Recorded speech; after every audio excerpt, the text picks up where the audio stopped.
This fellow's been making all the noise over here. Our combined ages are 159 for those who can't work with big numbers. Market encouraged by both lenders, intermediaries, and borrowers themselves has resulted in a lot of people buying a lot of houses that they really didn't want to own or that they can't make payments on for once the normal payments were required. And the people, the institutions, in some cases the intermediaries, are going to suffer in various degrees. But I don't see it. I think it's unlikely that that factor alone triggers anything of a massive nature in the general economy. A lot of what went on was a combination of sin and folly. And a lot of it happened because the accountants allowed the lending institutions to show profits on loans where nobody in his right mind would have showed any profit until the loan had matured into a better condition. The minute you pay a bunch of people high commissions to make loans to the undeserving poor or the overstretched rich, you can get loan losses that are staggering. And I don't see how the people did it and still shaved in the morning, because looking back at them was a face that was evil and stupid. And every year, tens of trillions of dollars of derivatives are bought and sold. It just seems to be getting bigger and bigger and almost certainly improperly accounted for. Do you see anything imminent that could derail this ever-inflating bubble? We certainly don't know what will end it precisely. We don't know when it will end precisely.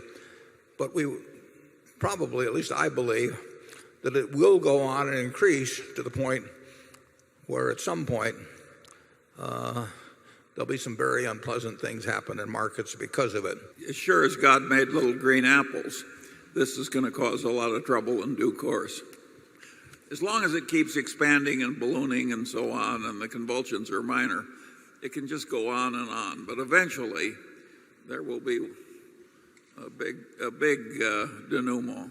I am, as a father of 5 daughters, perplexed and upset that one or more of these foundations is a big supporter of Planned Parenthood and abortion rights.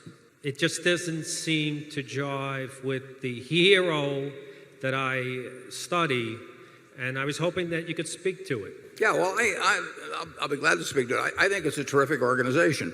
You know, men set the rules for a lot of years, and I think it's wonderful that a woman can make reproductive choices. But, you know, we've got a lot of people that disagree with me on that. I've got a lot of people that agree with me on it, and I hope you'll respect my opinion as I do yours. I'm curious about what you think is the best way to become a better investor. I don't think there's anything like reading, and not just as limited to investing at all, but you just got to fill up your mind with various competing thoughts and sort them out as to what really makes sense over time. And then once you've done a lot of that, I think you have to jump in the water, because investing on paper and doing, you know, and investing with real money, you know, is like the difference between reading a romance novel and doing something else. I'm curious to know, who are your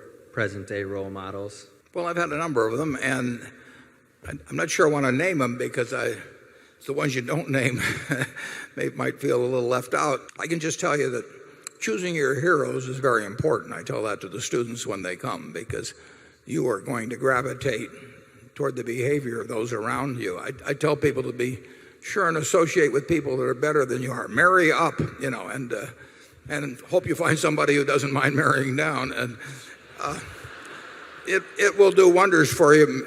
It was a huge help to me, I can tell you that. What do you think are the best ways a 10-year-old can earn money? So whatever you can figure out that other people will pay you to do that they don't want to do themselves, or that they like done for them, look around the neighborhood and talk to your parents, talk to your friends, see what other people have done that have been 10 or 11 or 12 years old. that's worked for them and copy it. If you make yourself a very reliable person and stay reliable all your life, faithfully doing whatever you engage to do, it will be very hard for you to fail at anything.